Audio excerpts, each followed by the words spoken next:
2024 সাল যে আমাদের থেকে অনেক কিছু নিয়ে গেছে তা কিন্তু নয়, সেই সাথে অনেক কিছু দিয়েও গেছে। তাছাড়া অতীত চলে গেলেই আমরা বর্তমানের সাথে দেখা পাই। সমস্ত মন খারাপ, সমস্ত কষ্ট লাগা সবকিছুকে বিদায় দিয়ে নতুনত্বকে বরণ করে 2025 সালকে আমন্ত্রণ জানিয়ে সবাইকে জানাচ্ছি অনেক অনেক ভালোবাসা ও শুভকামনা। আসসালামু আলাইকুম এভরিওয়ান, সবাই কেমন আছেন? আমি তো আলহামদুলিল্লাহ ভালো। নতুন আরও একটি ভিডিও দেখার জন্য সবাইকে ওয়েলকাম জানাচ্ছি। তো 31শে ডিসেম্বরের এই ভিডিওটা যদিও গতকালকেই শেয়ারের কথা ছিল, কিন্তু সময় পাইনি বলে আজকে শেয়ার করতেছি। আমাদের হলো ছাদ বাগানে আজকে হচ্ছে পিকনিক বলতে বাচ্চাদের আবদারে মাটির চুলাতে বিরিয়ানি রান্না করা হবে। সেই জন্য আমার বাচ্চা নিজেই হলো একটু ফেরি লাইট দিয়ে আমার গাছগুলো সাজিয়ে নিয়েছে। এখানে আমি চুলোটা গরম করতে রেখে দিয়েছি, আর এই গাছগুলোতে তারা লাইটিং বসাবে। আর দেখতেই পাচ্ছেন মাশাআল্লাহ আমার ছাদ বাগানে লাউ ঝুলে আছে।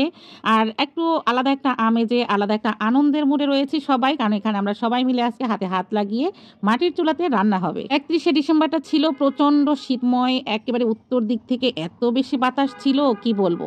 আমাদের সাথে ছিল আমাদের বিল্লুরাজ।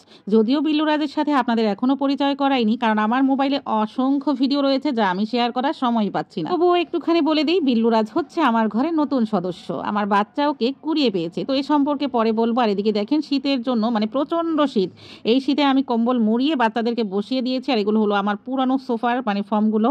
এপাশে আমার বনুরা রয়েছে, কাটাকাটি করতেছে। আর সিম্পল রান্না শুধু চিকেন বিরিয়ানি, সেই জন্য বেরেস্তা করে নিয়েছি। আর মুরগির মাংসটাকে ভাজা হচ্ছে। যতই শীত লাগুক বাচ্চাদেরকে আর ঘরে রাখতে পারিনি, তারা তো আলাদাই একটা মুডে রয়েছে। আর হ্যাপি নিউ ইয়ার উপলক্ষে গাছ কিন্তু আমাকে ফুল দিয়ে ভরিয়ে দিয়েছে। আমার স্বামী আমাকে কিছু না দিলেও আমার গাছগুলো কিন্তু আমার মনটাকে ভালো করে দিয়েছে। 2 রকমের গোলাপ দিয়ে, চন্দ্রমল্লিকা দিয়ে, জবা দিয়ে আমার ছাদ বাগান কিন্তু মাশাআল্লাহ পরিপূর্ণ। সব গাছ দিয়ে একটু একটু ফুল নিয়ে বনু হলো রান্নার জন্য চুলোর কাছে একটু সাজাবে, যাতে একটু মনটা ভালো থাকে। আর ফুল মানেই তো মন ভালো করার মেডিসিন, কি বলেন আপনারা? ফুল আসলেই আমাদের মেয়েদের জন্য অনেক অনেক ভালো লাগার একটা জিনিস, যেটা মন খারাপেও কাজে লাগে। যে কোনো সময় ফুল দেখতেও ভালো লাগে, ফুলের ঘ্রাণও ভালো লাগে, তাই না?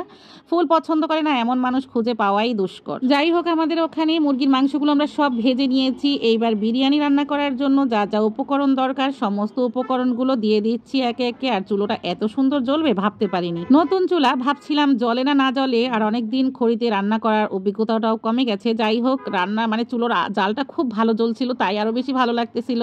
আর প্রচণ্ড শীতে চুলোর পাশে বসে গ্রামগঞ্জে কিন্তু দেখা যায় যে রান্না করলে আশেপাশের অনেকেই ময়মুরব্বী যারা আছে তার আশেপাশে বসে থাকে চুলোর তাপ নেওয়ার জন্য। এই প্রচণ্ড শীতে চুলোর কাছে বসে রান্না করাটা আমি খুব এনজয় করছিলাম। আমি কতক্ষণ বসছিলাম, বনু কতক্ষণ বসছিল। তো এই যে মাঝখানে দেখতে পাচ্ছেন একটু চিনি অ্যাড করা হয়েছিল।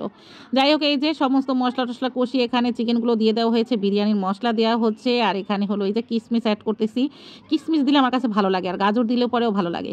তো টক দইটার জাল করে নেওয়া হয়, মানে টক দইটার ফেটানো হয়নি, ছাদের ভিতরে সব কিছু নিয়ে আসছি তো ছানাপোনা নিয়ে, এগুলো দিয়ে দিয়েছে। যে কাঁচামরিচ, বেরেস্তা সব কিছু যা যা লাগে দিয়ে ঢাকনা চাপা দিয়ে রান্না করা হয়েছে। মাটির চুলোতে বিরিয়ানি বলেন, খিচুড়ি বলেন, এই জাতীয় রান্নাগুলো খুব ভালো হয়, কারণ দমটা খুব ভালো দেওয়া যায়, যেটা আমরা গ্যাসের চুলোতে পারি না। তো মাটির চুলোতে আমি কিন্তু যখন বলক চলে এসেছে আর জাল দেওয়ার প্রয়োজন পড়ে নাই, চুলোতে যে তাপ ছিল সেই তাপে কিন্তু মানে দমে বিরিয়ানিটা একদম পারফেক্ট হয়েছে। যাই হোক, মাশাআল্লাহ খুব ভালো হয়েছিল বিরিয়ানিটা। তো এ পর্যায়ে এখন আমি একটু গাজর কুচি দিয়ে দিচ্ছি, গাজরটা গ্রেট করা আর কি। তো আমি পোলাওয়ের ভিতরে একটু গাজর দিই, আমার কাছে খুব ভালো লাগে, দেখতেও কালারফুল লাগে। তো রান্না তো কমপ্লিট, এগুলো দিয়ে আমি ঢাকনা চাপা দিয়ে রেখে দিলাম। এইবার আরও কিছু বাচ্চারা আছে, ওরা চলে আসবে, তারপরে হলো আমরা খাওয়া দাওয়া শুরু করব। আর এইদিকে দেখতে পাচ্ছেন রাতের ভিউটা আমি খুব উপভোগ করছিলাম, কারণ এইভাবে তো আর ছাদে কখনো লাইট জ্বালিয়ে আসা হয়নি। এই প্রথম এভাবে লাইট জ্বালিয়ে লাইটিং করে ছাদে আসা হয়েছে, তাই অনেক বেশি ভালো লাগতেছে। যাই হোক, আমাদের এবার হলো খাওয়ার পালা। আমরা এখানে বসে খাবো, আর যারা উপরে আসবে না তাদের হলো নিচে পাঠিয়ে দেব। আর আমাদের যে মাদ্রাসার আমাদের যে প্রধান শিক্ষক যারা মাদ্রাসায় থাকে তাদেরকেও আমি এভাবে নিচে পাঠিয়ে দেব। তো একে একে করে আমাদের মানে এখন খাবো। আর এত শীত লাগছিল, সেই সাথে গরম গরম বিরিয়ানি, একদম জমে ক্ষীর। যাই হোক, আপনাদের তো আর খাওয়াতে পারতেছি না, আপনাদের সঙ্গে শেয়ার করতেছি। তো বন্ধুরা, কেমন লাগতেছে আপনাদের কাছে ভিডিওটা অবশ্যই জানাবেন। আর আমি যদিও এখন বড় ভিডিওতে রেগুলার না, রেগুলার হব ইনশাআল্লাহ। আমাদের বড়দের থেকে কিন্তু বাচ্চাদেরই অনেক বেশি আনন্দ। কতটা আনন্দ দেখেন, আমি আমার ছানাপোনাকেও হাতে দিয়েছি, তারা হাতে খাচ্ছে, এই যে দেখতে পাচ্ছেন, তারা এতটাই আনন্দ পাচ্ছে, তারা হাতে দিয়ে দিয়েছি, হাতে করেই খাচ্ছে। যাই হোক, আমরা এবার খাবো, খাওয়ার পরে কিছুক্ষণ ছাদে থাকবো, তারপরে চলে যাব। এবারে সরকারিভাবে আতশবাজি ফোটানো নিষেধাজ্ঞা থাকার পরেও কিন্তু মানুষ চুপচাপ থাকেনি, তারা তারা অনেকেই আতশবাজি করেছে, সেই সাথে ফানুস উড়িয়েছে। লাস্ট দিকে তো আমি ভয়ই পেয়েছিলাম, কারণ একটা ফানুস একবারে আমাদের চোখের সামনেই হলো, একটা ছাদে পড়েছে। যদি ছাদে না পড়ে কোনো এক তারের উপরে পড়তো তাহলে কি হতো বলুন তো? আমরা তো সবাই মিলে ভয় পেয়ে গেছিলাম। এইদিকে আমার বিল্লুরাজ খুব ভয় পেয়েছে, সে তার খালামণির কোলে উঠে বসে আছে, এই যে দেখতেই পাচ্ছেন সে খুব ভয় পেয়েছে। এদিকে আমি লাস্ট পর্যায়ে আপনাদের দেখাচ্ছি, এই যে দেখতে পাচ্ছেন আমার ক্যামেরাতে কতটা ভালো দেখাচ্ছে জানি না, ফানুসটা পড়েছে, আমরা খুব ভয় পাইছিলাম। তো আর পরে কিন্তু ওটা একটা স্কুলের ছাদের উপরে পড়েছে। আসলে এগুলো না করাই ভালো, এগুলোতে পশু পাখিও যেমন ভয় পায়, ছোট ছোট বাচ্চারাও কিন্তু ভয় পায়। যাই হোক, আজকের মতো বিদায় নিচ্ছি। আল্লাহ হাফেজ।